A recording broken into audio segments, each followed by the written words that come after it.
Good morning, good afternoon, and good evening, and welcome to the latest Same Old Arsenal podcast. It's me, Chris, back again after a couple of weeks out gallivanting.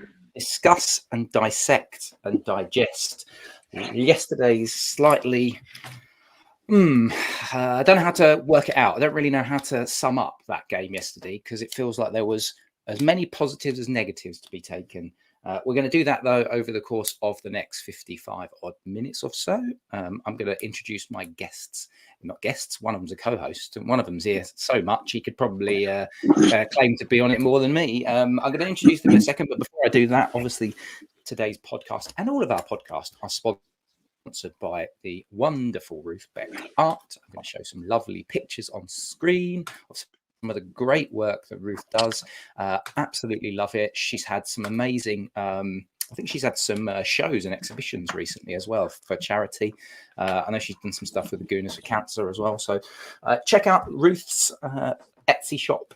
If you just type in Ruth Beck Art, you will find it. Let's introduce co-host number one, Amanda, Gooner Girl 1969, who messaged me yesterday, said, I am fuming. So do you want to get that off your chest now, fuming, Amanda, or do you want to say hellos and then we'll get into it?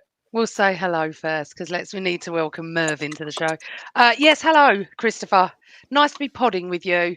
I'm not happy. I'm totally angry, and it has continued on all day. Oh, okay, right.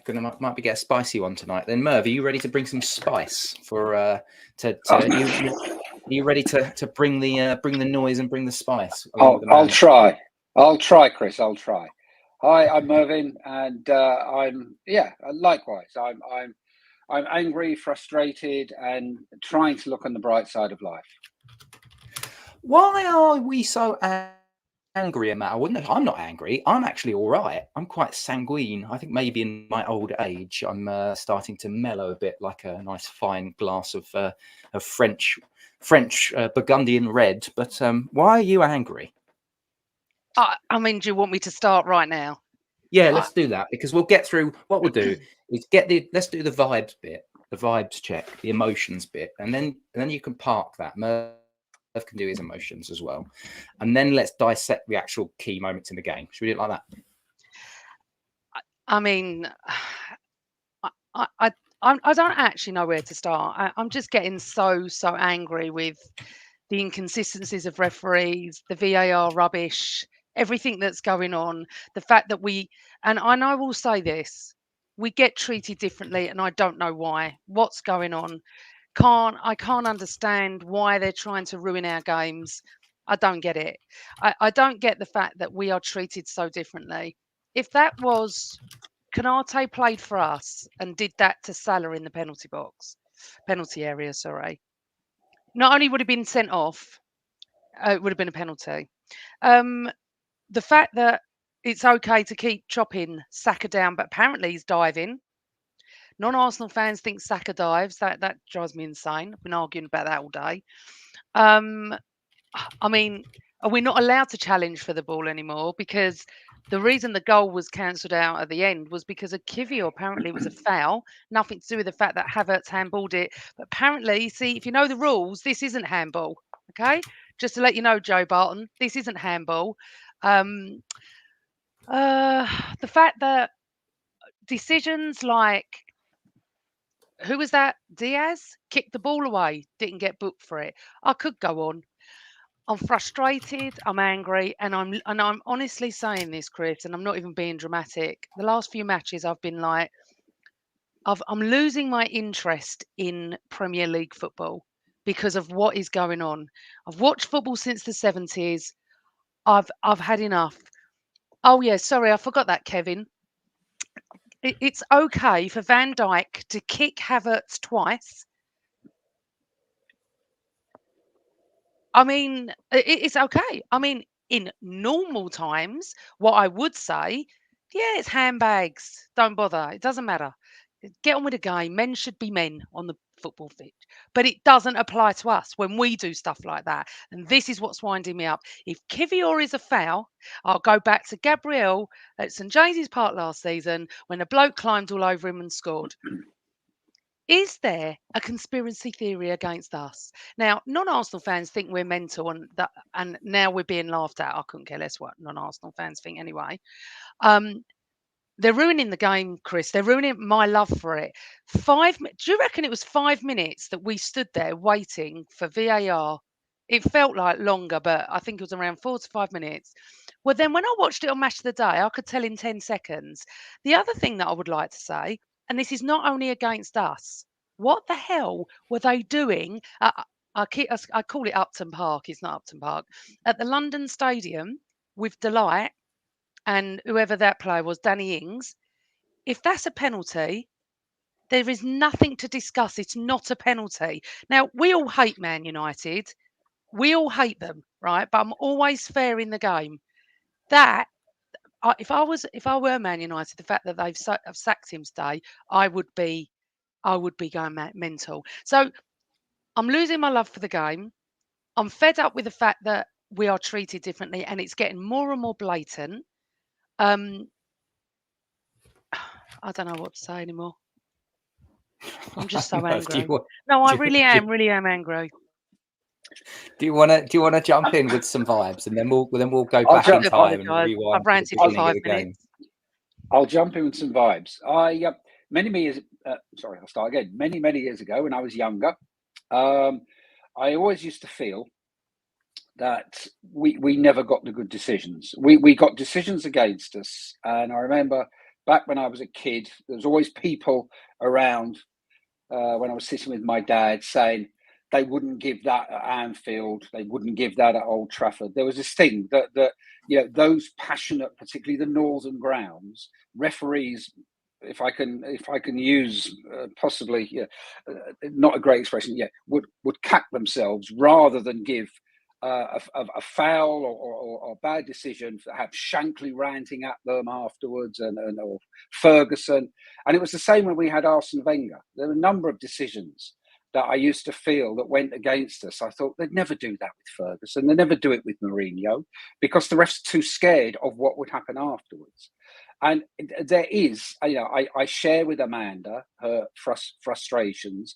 It feels like they're almost trying to provoke us. It feels like that there is this kind of Arsenal don't like it. They all moan. They all go online and moan. And the referee's brotherhood always backs the referee. And most of the ex-pros, rarely does an ex-pro on Match of the Day or on Sky say actually the referee was wrong. They say, we can see why give it, and it was a foul really, and it is frustrating because it seems to be happening to us, and maybe because we're passionate at the moment, and it's early days of Arne Slot, but over the last 2-3 years, Arteta and our team are the only ones that have at least put in a fight for City against City. And now the original media football darlings of Liverpool suddenly have a challenge, albeit 10 games in, and it's like it's kind of almost like, how can they? I get Amanda's frustration because it feels like, how many ways can they annoy Arsenal fans? And that's what it feels like. But I suppose it lots of fans feel that way about their club. But it does feel, watching it yesterday and then watching the whole thing back today to try and kind of get some new perspective. It's just, even the one at the end with Anthony Taylor, with the Kvyat, possibly it was a foul, but he blew. The foul wasn't over and he blew. It was like we were attacking. He knew there was like seconds to go, and it was just like he wanted to stop the attack. He didn't even see it. I must admit, if that jump from Kvyat was 30 yards back, he wouldn't even bother. He wouldn't even think about blowing his whistle. It's interesting because I think we all know that we are refereed differently. I'm not really minded this evening to have too much of a rant about it. I don't know whether it's not because I didn't get a good enough night's sleep last night. Woke up on the wrong side of the bed. Probably had a few too many beverages yesterday in the game before the game and then at half time. But for me, I think we're just at the point where we now need to double down on we accept it, and we accept that we're just refereed differently.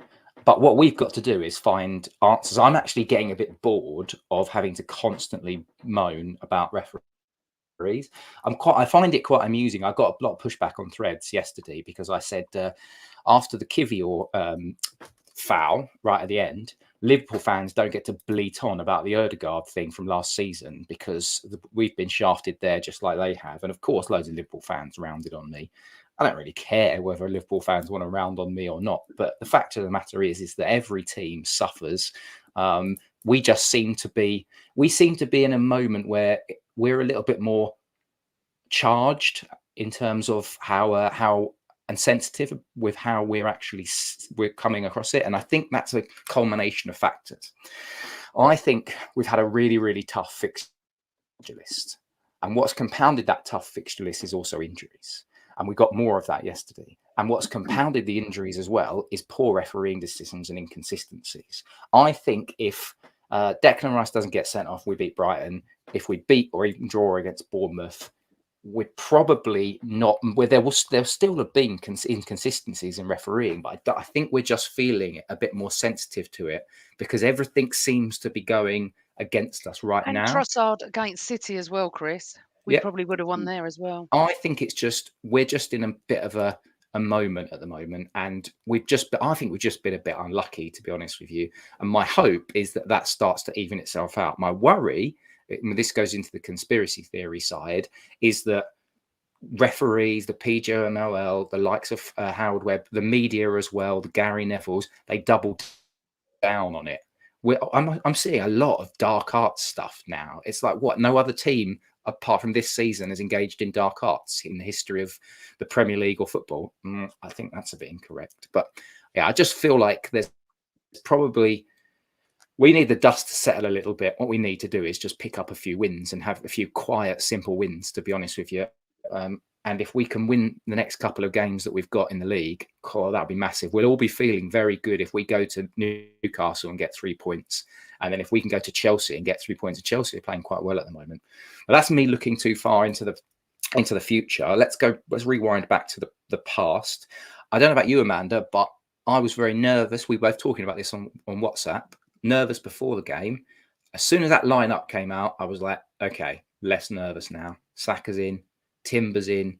We've got, Thomas Partey at right back, not too sure, but he ended up having a brilliant game.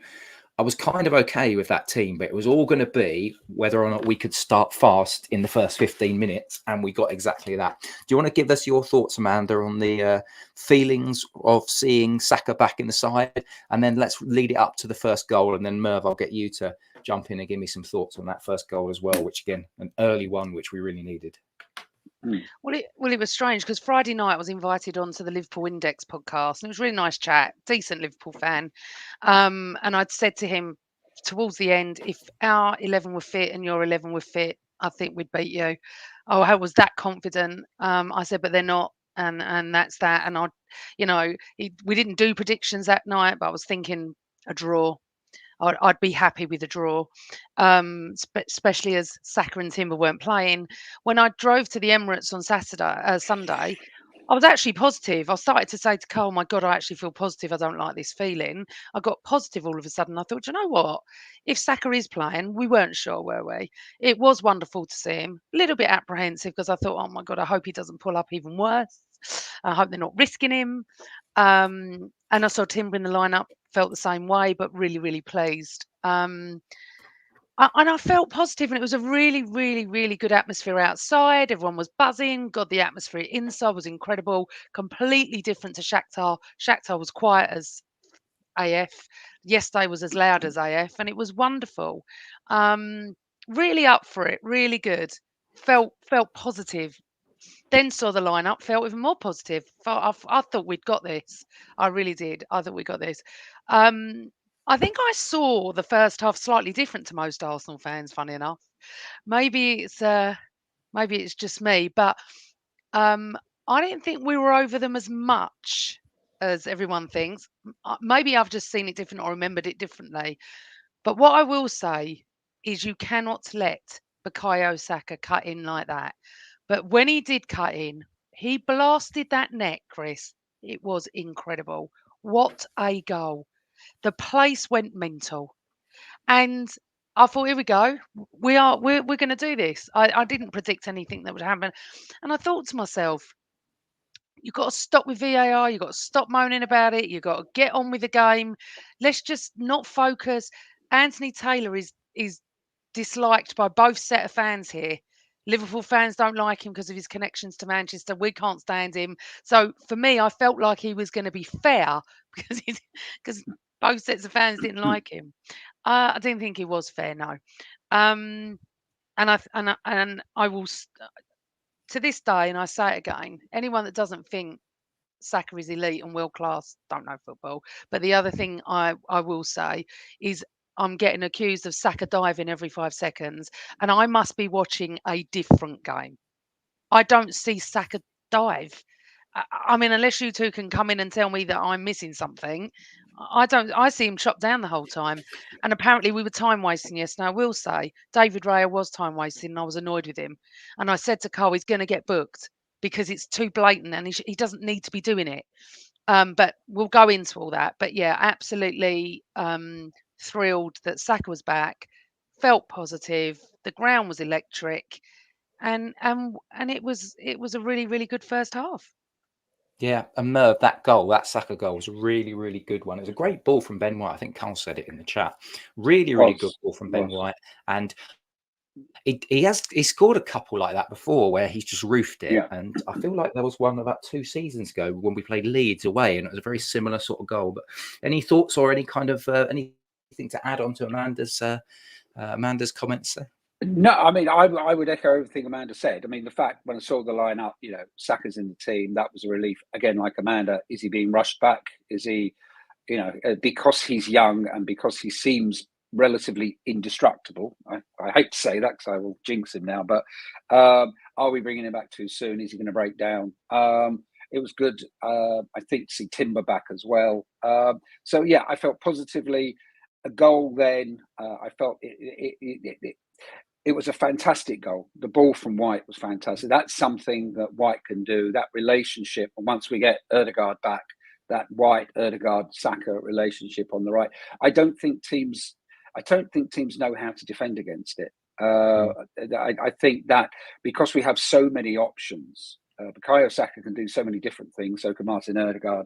And Ben White isn't a traditional fullback. He's not a traditional centre half. He can do things that a standard, with all respect to Lee, he can do things like Lee Dixon couldn't do, although there's lots of things Lee Dixon could do. But Ben White brings a very modern take to the fullback position.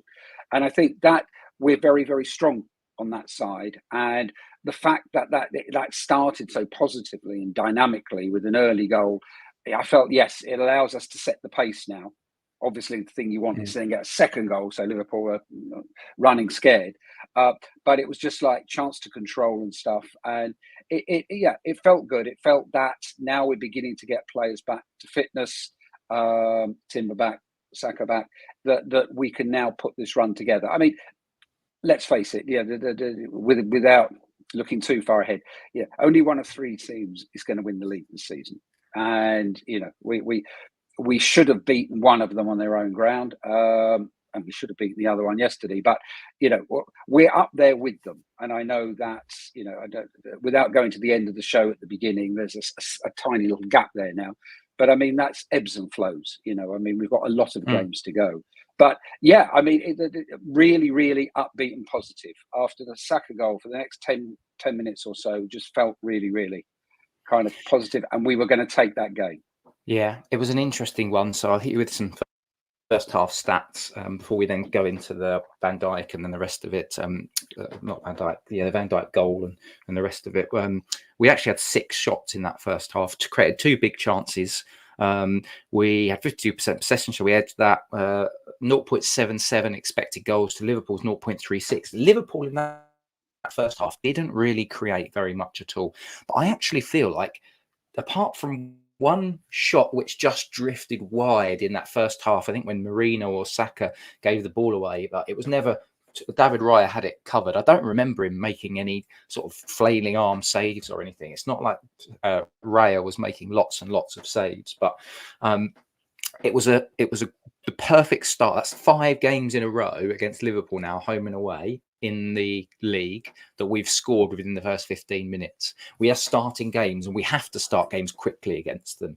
And so that's a really, really positive thing. And you want us to then build on it. But of course, Amanda, it only lasted about 10 minutes after we'd scored before Van Dijk nodded in that goal. And I don't really know where to. I think it was Ray Houghton on one of the radio shows years and years and years ago said something like, in every single goal, you can always find a mistake. I'm not really sure where the mistake is, though, because it was a decent ball in from a corner from Trent. It was a good bit of movement from Diaz to flick it on, and then Van Dijk, maybe, we could have been a bit tighter to him, but he's a bit of a monster in the box, isn't he? So, Amanda, do you apportion any blame to that first equaliser to anyone? I did watch it again, and as much as I feel Thomas Partey has played very well in the last few matches, and he did really well yesterday, I think he didn't get tight on Van Dijk, and I think that I'm with Simon on this. Simon Lester said poor goal to concede. I agree. Carl's saying that Havertz lost Diaz for the header. I think it was like a culmination of a few errors. But you can also look at that it was a good corner in and unfortunately, but he shouldn't have been on the pitch. If that was an Arsenal player, he'd have been sent off for doing what he did. So that pissed me off anyway. Gutted, to be honest. Gutted that he scored, obviously. But not dramatically like I'm screaming at a player, where I felt for the second goal, Martinelli had an issue, had a part to play in that. Well, let's come back to that, because let's go back over chronologically the first half. And Merv, do you have any sort of builds on that for the Van Dijk goals? Any blame that you apportion? I don't know. I don't think blame. I think, it's someone pointed out we conceded from a corner previously. I think that's the thing that we don't know, I suppose, is the absence of William Saliba, at the lineup for the corner. I'm sure Nicolas Jova has all week drilled them. This is how we're going to do it without William Saliba, and this is who's going to do what. But maybe if Saliba was there, it would have been defended differently. I don't know. It was it looked like one of those. I'm not saying this is what happened to us, but it looked like one of those goals you concede from corners where not everybody was kind of in place doing what they were supposed to do. It's one of those ones that kind of crept in kind of thing, and you feel that there was a mistake there, and maybe it's just we had a different defensive lineup, and that was the first corner they had faced with that lineup, probably, the proper corner in the game. And, they are playing, one of the top 3 teams in the league. So it's kind of like, it might just be that. I don't know. Yeah. For me, I found it an interesting one. Sometimes you just got to hold your hands up and say, well worked bit. And Nicolas Jova, if he was a little bit annoyed with the concession of the goal, at least he cashed in his chips towards the end of that first half with that Merino goal, because that was a fantastic ball from Declan Rice, I thought, Amanda, and the header, the bullet header from a Merino was. I love those sort of goals. What did you think? Lovely for a first goal. Just pissed off. It took 5 minutes to realise that Van Dijk was playing them all onside. And another issue. How do you think Merino played? I thought he played all right. I think it's just going to take him time to settle, but I think he's doing okay. Do you not think that then, Chris? I saw him at the Shakhtar game, and I thought he looked very, very leggy. I don't know why that was. And yesterday, I thought he had a much better game. I think it's probably, he's not played very much, but it was probably his best game so far, particularly in that first half, like winning duels. And I remember listening to, I can't remember which pod it was in the summer, but someone was doing like a scouting type thing on Merino. And when they said one of the things that you will get is that man scores headed goals, like he's good in the air. And he did that for Spain, didn't he, in the Euros? So when you see him creeping in at the back post, hopefully that's a sign of more things to come. But I think it worked well. I think he works well. I think James was saying in the chat, laughing at you, calling him a defensive midfielder. I think he was saying, but he's not a defensive midfielder. He's an 8.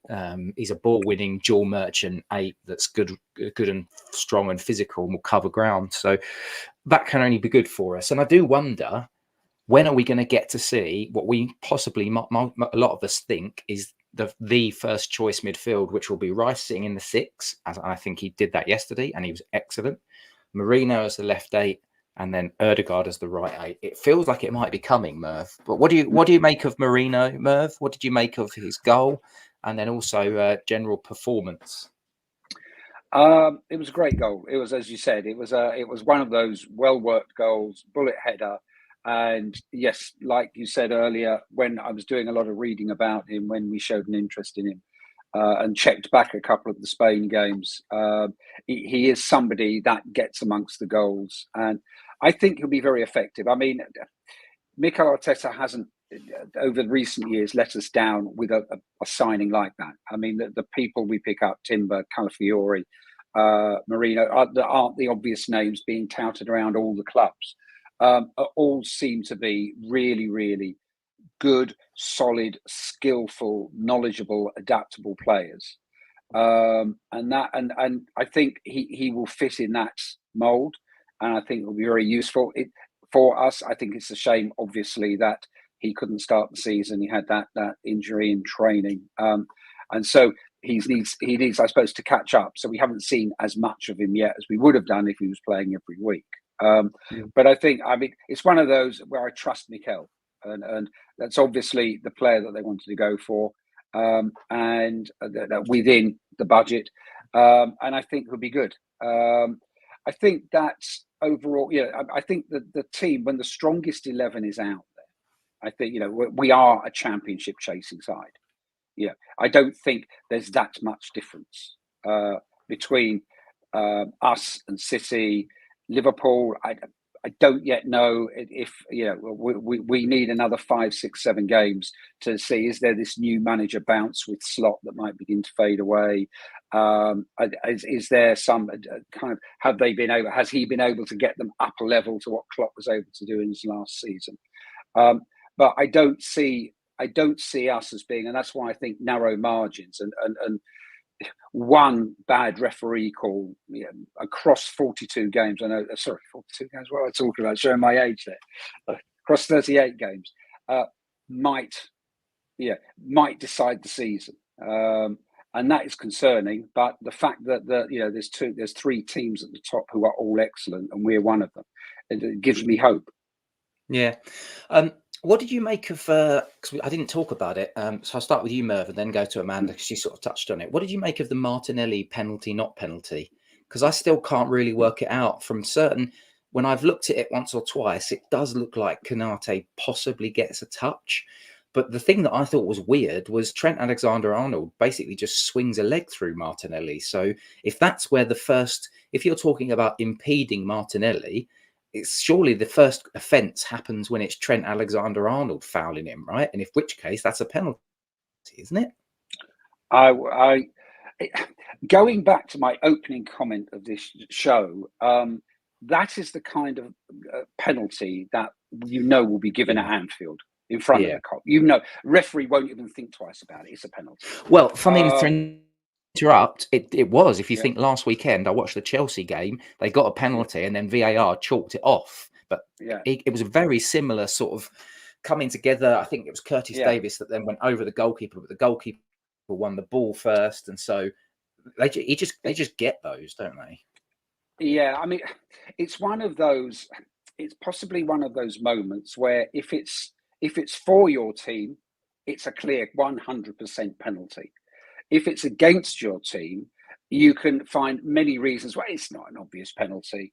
And for fans of teams that dislike your team, it's not an obvious penalty, clearly.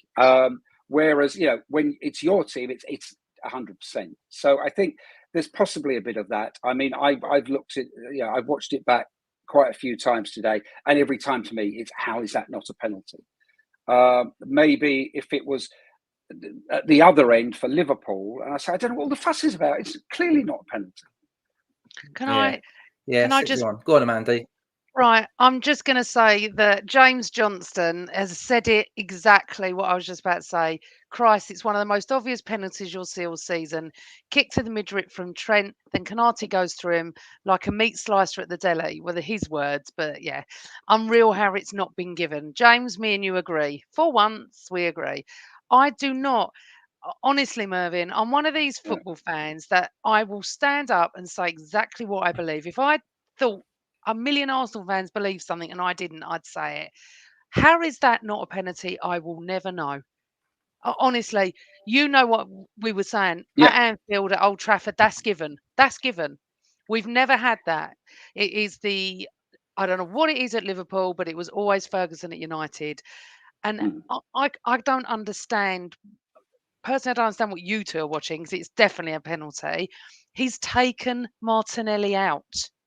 That's a penalty. It doesn't matter if it touched his thigh or whatever. He's taken him out. And I just, this is what I'm saying about ruining football, Chris. This penalties are subjective. So no one's right. No one's wrong. Okay. It's all about opinion. We know that. It's 100% a penalty for me. And if that was Arsenal, I'd have said we got away with one. But I want to come to Saliba later. Remind me about Saliba later. But United, Liverpool got the home advantage all the time. We never did. Mervyn's right on that. But it's coming to the point now where I actually feel like sometimes Arsenal should just walk off the pitch. I don't understand what is going on. And I am so angry about it that I've loved football all my life, but it is ruining it for me. It is. Because you know for a fact, and actually we'll go to Saliba now. You know for a fact, if we see something like that at St James's Park, if Gabriel, please God, I don't know if he'll be playing, or Saliba or Ben White did that, not only would they probably be sent off, well, they can't, can they? It's double jeopardy. But you know 100% that that's a penalty. We wouldn't even need to see, we just know it'd be given. Yet if one of their defenders does it to us at St James's Park on Saturday, we'd be sitting there screaming that it's a penalty and we might get it, we might not. Saliba did what Saliba did to get sent off, and we've had two instances exactly the same in two separate games, were actually even nearer to the goal than Saliba was, and they didn't get sent off.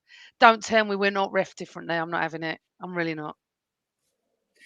Yeah, well, there's nothing we can do about being refereed differently. There's also nothing we can do about injuries. And I'll be honest with you, my heart was in my mouth when I saw Gabriel go down. And then when he came off, there has been a picture of him on Instagram taking a picture of his leg with his kind of like a thumb up type thing.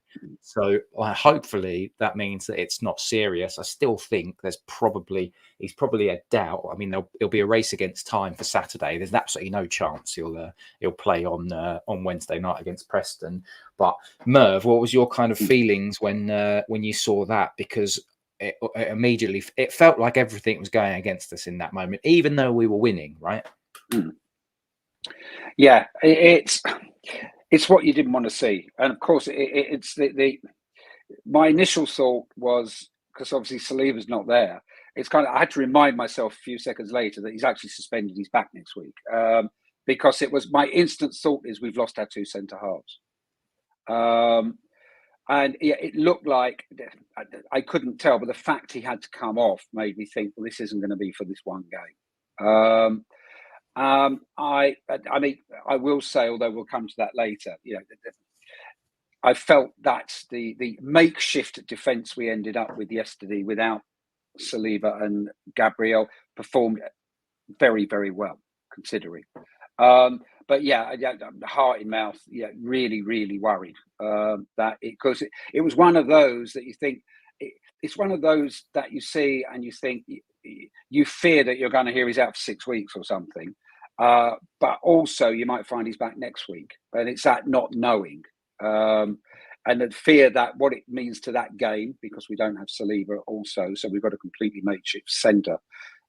in the defence, and then is there a longer term ramification? Is the season, you know what your mind goes through? Is the season falling apart? We've lost our 2 centre halves. It is, you get loads of thoughts, but there was obviously concern, particularly from the view of what it meant for yesterday's game and the potential longer term ramification. Yeah, I'm going to actually, Amanda, I'm actually going to come out and say that I thought Kivior, apart from with Liverpool's equaliser, their second equaliser, I thought Kivior came on and did really, really well. He was winning balls. There was a couple of times where balls pumped into the box. He's nodded them away. He seemed all right with the ball at his feet. It was that one instance where they counter on us, and it was our mistake. And Arteta referenced it afterwards. He said, we were attacking, and you can't transition 2-on-1 like that, as they did. I actually think Kivior was probably a little bit to blame there because he seemed to be caught out of position. But apart from that, he came on and did really, really well. But do you want to give me some thoughts around the Gabriel stuff? Because again, for me, heart in mouth, but ultimately, I thought the makeshifts back line did really, really well. Oh, yeah. I mean, listen, Gabriel goes down and I'm like, my brain just goes, that's 6 to 8 weeks. That's it. It's not a Yeah, same straight away. It's, it's such a shame. We desperately miss Ødegaard. My theory is when Arsenal go quiet over injuries, they went quiet over Ødegaard and it was a lot longer than people were saying, even though I said it was going to be longer. Gabriel, I do. I just feel like someone up there at the moment, maybe just get us out of October. I don't know, but someone up there at the moment's not looking after us because he went down, then came up, and I thought, oh, I'm just being dramatic. He's got back up and he's playing. Then he went back down again, and I was like, oh my God. I don't normally look for players on Instagram, but funny enough, that came up on my Insta last night. So I took a picture and sent it to Twitter and said, oh, what does this mean? Because he's got this big thing on his leg. Apparently that's quite standard for players to have on. And if it was worse, it wouldn't be that. That's what I was told. I'm just hoping that it isn't as serious as that. But I just wish the club would come and tell us. I know that it's not for us to know, but you start plutzing and you start thinking, oh my God, we're going to have Saliba back at St James's. Now we haven't got Gabriel. And Gabriel really needed to play at St James's to get over what happened last season, because I'm still not over it. I don't think I'll ever be over that game. But I'll be distraught if there's anything long term with him. Because he is playing absolutely superb and we need him. And if you think about it, we finished with a back four of Lewis, Skelly, Smith. I think I've said his name right. Kivior, Miles Lewis Skelly, sorry. Kivior, White, and Partey. I mean, that's not our back four. Nope. But Partey is doing really well, and I'm pleased to see him on the pitch, and he's really doing well. But I want to see him in midfield where he belongs. But my heart was in my mouth. But I think we're all the same. I think we're all just fed up because last season we did well, apart from the Timber incident, which is what I was talking about in the pod the other day. We did really well with injuries last year, and you sort of go, let's have another season like it, and it's just gone to kaput. Thank God Saka's back. Honestly, we really missed him the last couple of games. But at the end of the day, we can't just rely on Saka.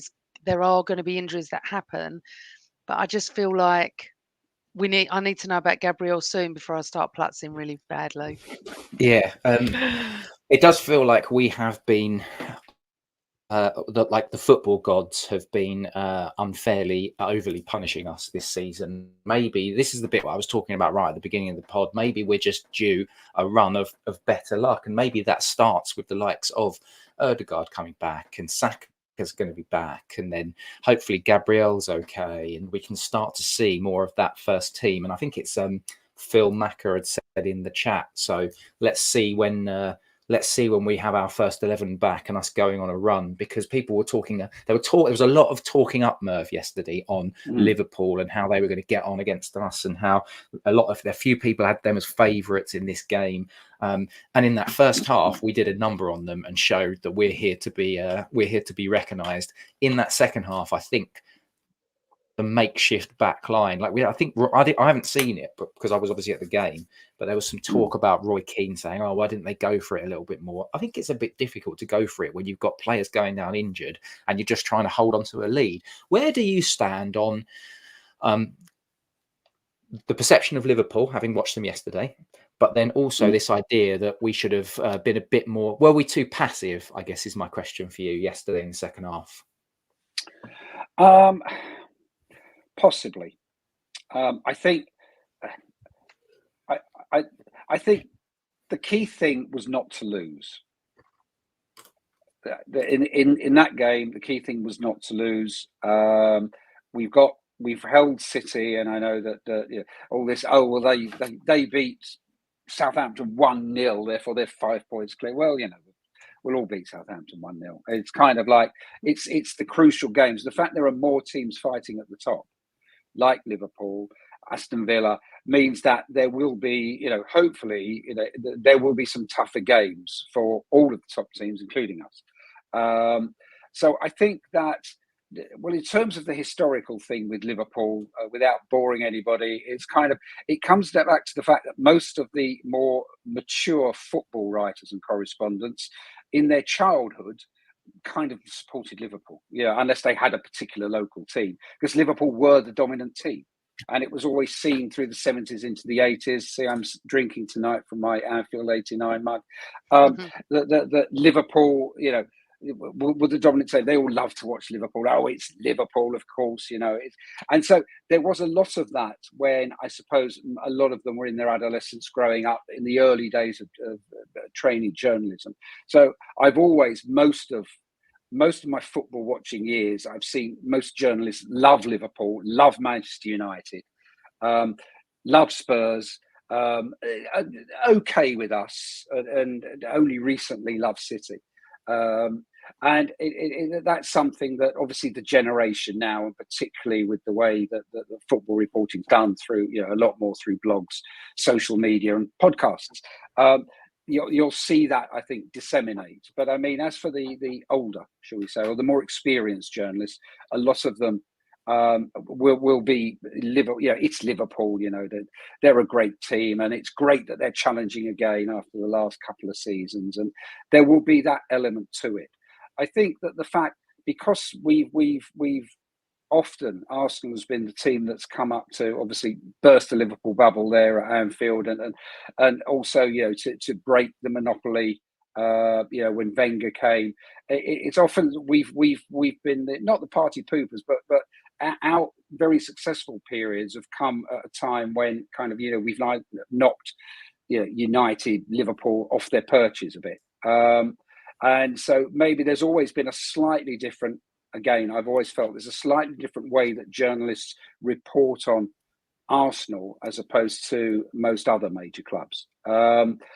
That, again, is changing because there's a lot more digital stuff now. I think that the most important thing for Arteta yesterday would have been not to lose.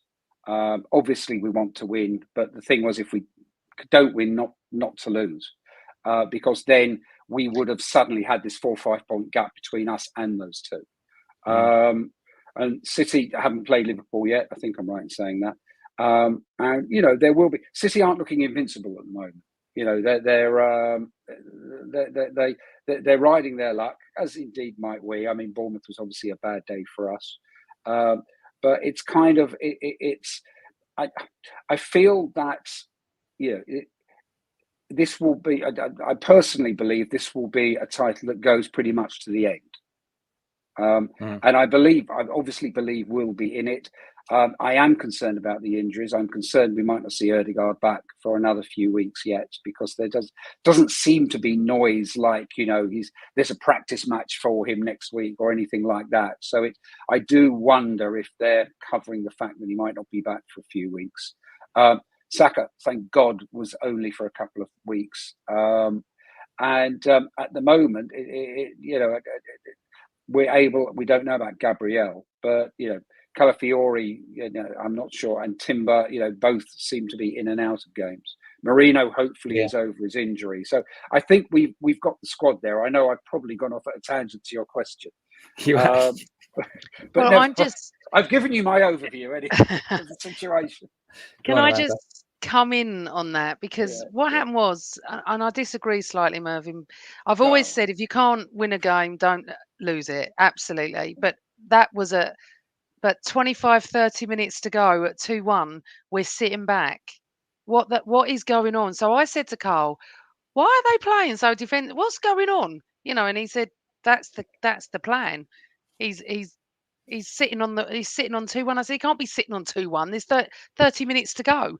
It's not 3 minutes to go. It's not 13 minutes. I didn't really understand what was actually going on. We sat back. Do you think sorry to interrupt, Amanda. Do you think the back four and the fact that we'd had a makeshift back four for basically all of that last 30 minutes, do you think that played into their minds psychologically, the players, and that just made them be a bit more passive and not go for it? I don't know, but if it was a game plan, then I disagree with that, because at 2-1, 5 minutes to go, you can park the bus, but not that. And I didn't really understand what was going on. I just thought maybe we were fatigued, or tired from Shakhtar, or the fact that some players had just come back. I don't know. I didn't know what was going on. I wasn't impressed, as I said, and I will call out David Raya. As much as I love him, I wasn't impressed with the time wasting. I don't know why we sat back, and I think it was to our demise to do that, and I wasn't impressed with that, to be honest. We're at home, we're 2-1 up, we have to go for it. At 2-1, Merv, we can still get to 2-2 and then park the bus if we have to, if it looked like we were going to lose. I wasn't that, and to be honest, Liverpool were top when we played them, and I wasn't that impressed with Liverpool. I wasn't thinking, oh my God, they are awesome. Like, when we play City and it's like scary stuff in it. Yeah. I didn't feel like that. But maybe it's because we did have a makeshift defence, and I don't know. I don't think we should have sat back like that. But then I'm not a football manager, and maybe he had his reasons. Maybe he didn't want them to sit as far back as they did. Maybe they pushed on us, Liverpool. But I just felt when we did break for the goal, Martinelli was odd at the moment, because I really rate him, but he needs to find a little bit of end product. He really does. And I do feel that since his injury, it's taken him time to come back. And I think Arteta was alluding to the fact that we were on the attack, and we were. And they broke. And unfortunately, as much as we hate to say it, Salah's world class, and he's not going to miss that. And it was a fantastic move from Liverpool. You have to say it was bang, bang, bang in. And we couldn't handle that. As soon as they broke, I was thinking, here we go.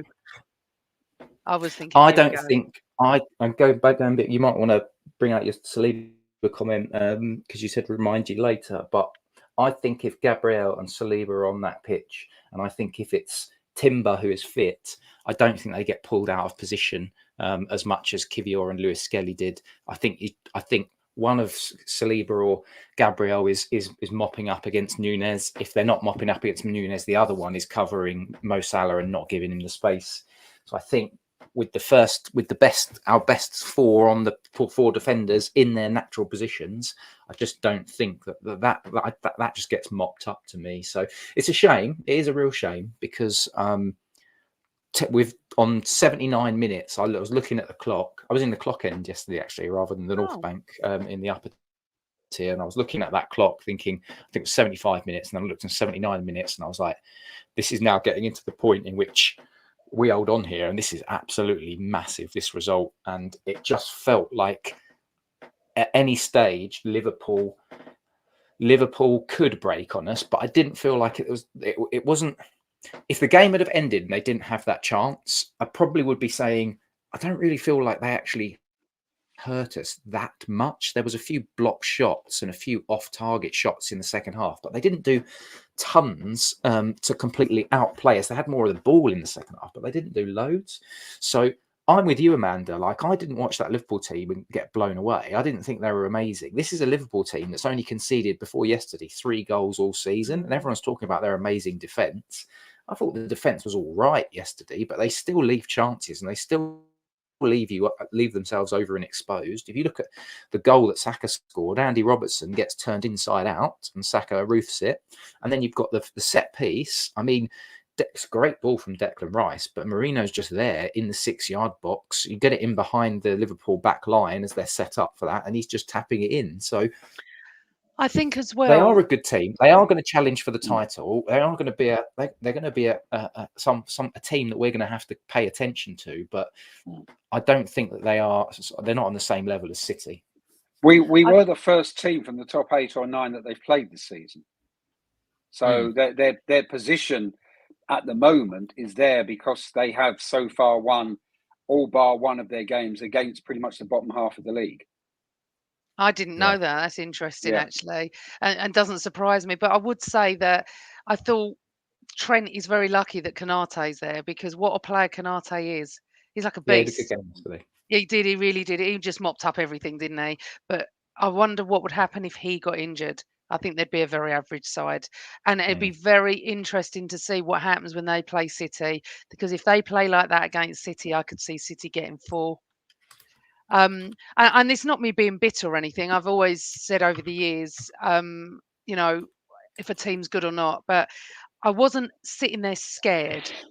I was more scared about how we were playing. That's why I don't understand why we sat back. Such a shame. I Well, it'd be interesting. understand. Go on. I was just going to say, you were saying about the teams that they played, Amanda. So their next few games I've got it up here. They've got Brighton at home, not the easiest game in the world. They've got Villa at home, again, not the easiest game in the world. Southampton away, they'll win that. They've got to play Madrid on the 27th of November, and then 4 days later, they are at home to Man City before then going to Newcastle, and then they've got Everton. So they've got a few more trickier fixtures than they kicked off the season playing. Who did they play? They smashed Bournemouth at home. They lost to Nottingham Forest. They've beaten Brentford at home. They've beaten Ipswich away. They've beaten a terrible Man United team who are 14th in the league and have sacked their manager today. So you're right. It's there's been some things that have gone their way, but they are still a good team. But they're not. We will see more, won't we, towards the mid-December then, if that's what's coming up. But when they play City at Anfield, City, they rarely win there, so that's probably going to be a draw. I can always already predict that now, but it is a shame. But I'm not angry with Liverpool yesterday. I'm angry with the bloody ref and VAR and all that nonsense, because if we are going to go on to the goal that was disallowed, if you watch Kivior jump, which he's entitled to do, and the other player not jump, he didn't even look at the ref. He didn't even put his hands up to say, "Come on, ref, that's a foul." No one's done anything. It's just absolutely angered me. And then you've got this Havertz handball, which it top here is not handball. And then you can dispute the fact that maybe Liverpool stopped towards, and then there's the Trent thing in the goal, but the ref messed up because he should have let play on and let VAR decide. That's what they're supposed to do. Carl and I were talking about this before I came on the podcast, that's what's supposed to happen, and it didn't. He panicked because he sort of tried to get his whistle for as Havertz was putting it out, towards the goal. I just not football anymore for me. Oh dear. Well, let's Merv, any kind of final thoughts on the game? Because let's look ahead to, because we've got Preston and we've got about 5 minutes left before we wrap up today. So we've got Preston, which we can have a little chat about, and then it's of course Newcastle away next Saturday. But any kind of final thoughts on those closing minutes of that game and the Kivior foul? The Kivior foul, if you watch it back in slow motion, the ref blew his whistle instant. I mean, as Kivior went up to get the ball, he blew his whistle. It was almost, watching it today, I actually slowed it down. I thought, it's like he's worried we might get a winner. So he's like ending this attack at the moment it starts almost. It was kind of like, it seemed weird because it wasn't a foul as such. It was kind of it's the kind of thing most refs I thought would have let play on, and then possibly then, had it gone in, would have gone to VAR, who might have said that there was a foul at the beginning, or but he seemed desperate to not let that attack continue. It's just the way he instantly blew as Kivior jumped for it. It was kind of like, it just seemed that he just wanted the ball up the other end or something. I don't know. And I'm playing into biased ref thing there, I know, but it did seem odd. It did seem like he wanted the game over. He didn't want any more goals. He didn't want any more stuff to happen. I think that had he not blown, it was interesting to know what VAR would have done, because the way VAR have refed us over the last season or so, they would have probably disallowed it because of the Kivior jump. I don't know necessarily about the Havertz hand, but I don't think they could call that a handball. And it was messy.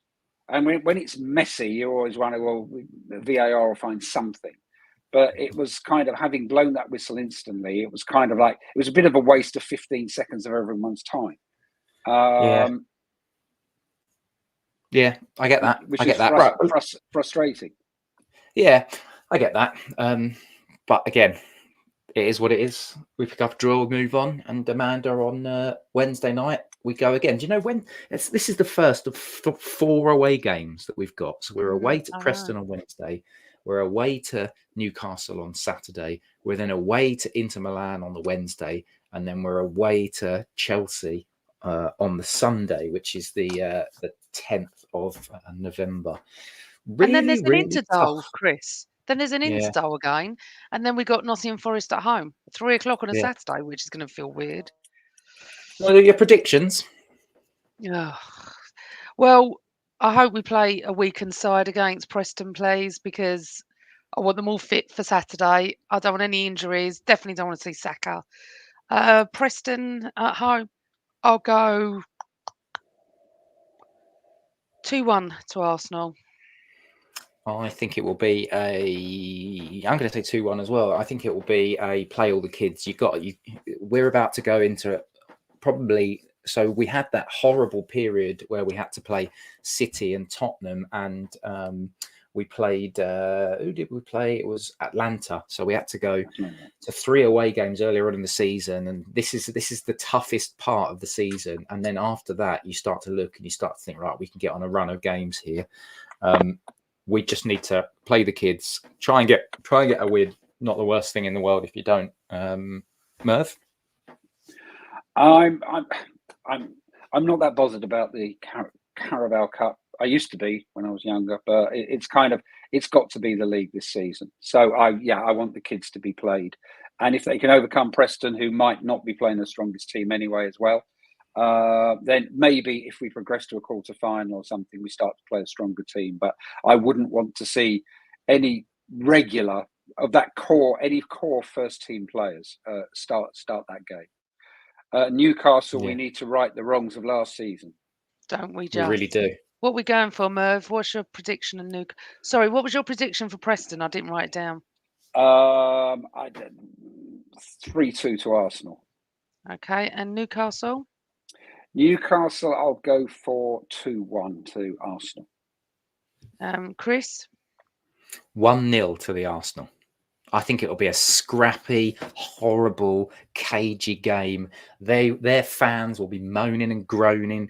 There'll be boos. There'll be. The good thing is that it's a 12:30 p.m. kickoff, so hopefully the Geordies are still all a little bit hungover from Friday night, the night before, and they're not as loud. But it will be an interesting game. I just hope we get the business, and I hope Martin Ødegaard's back. I have a bit more optimism than you, Merv, because the noises that I've seen online are that he's running on grass at the moment and taking part in training. So hopefully he's in the match day squad at least.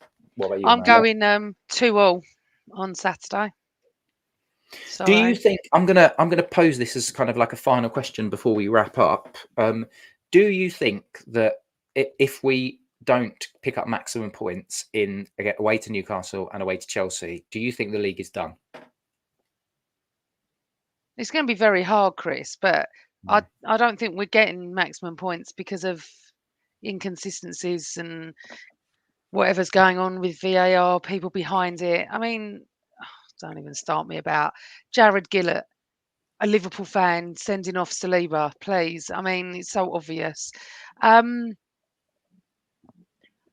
don't know. It depends if we can keep everyone. If we can get everyone fit, and I think Ødegaard won't be back for the next week or so. He may not even risk him until Forest at home. I wouldn't be surprised. I think it was worse than everyone thought. I don't know, and I don't want to answer that. Merv, you could answer it. Merv? title gone if we don't get max points? Because I think so personally. Because you can't be sort of 6, 7, 8, 9 points away from Man City having played 12, 13 games in the season. Yeah, there is that. I think that we've got to win because of Bournemouth. Had we beaten Bournemouth, then we probably wouldn't be saying the same way. But we've had that bad defeat now, and so and having Chelsea as well, who are finding some form. So I think I wouldn't say if we don't win, we can't win the league, but I think we need to win at Newcastle. Yeah, we need to get some momentum going, don't we? Win a few games, they'll all be happy, and then we'll be a couple of points behind them. And it is as Phil said, get a grip, Christopher. It is only November. It's not Feb, March. However, it will be tough, and I do know what you're saying, so I will defend you slightly. That if we go 7, 8, 9 points behind City, my prediction of Arsenal winning the league this year will just be going down. Yeah.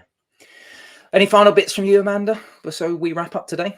No, just to say thank you for everyone for joining us. The boys are going to be back next Sunday. They're going to go post game on the Sunday. So please subscribe to the channel. If you press the bell, you'll get notified of every single show that you can join in and watch. There's over 600 of you in the watching us. So if you could press like, subscribe, that would be really lovely. Not really, Chris. Fed up. I'm glad I'm not podcasting next weekend. I'm not around, so I just fed up talking about this. I just want to get back to really enjoying football.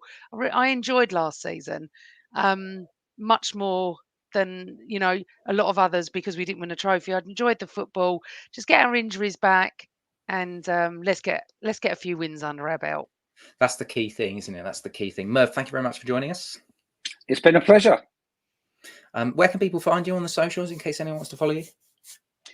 At Mervyn Dinnan or Mervyn Dinnan on LinkedIn. Funnily enough, nobody else that I'm aware of has that name. And that's where you can find me.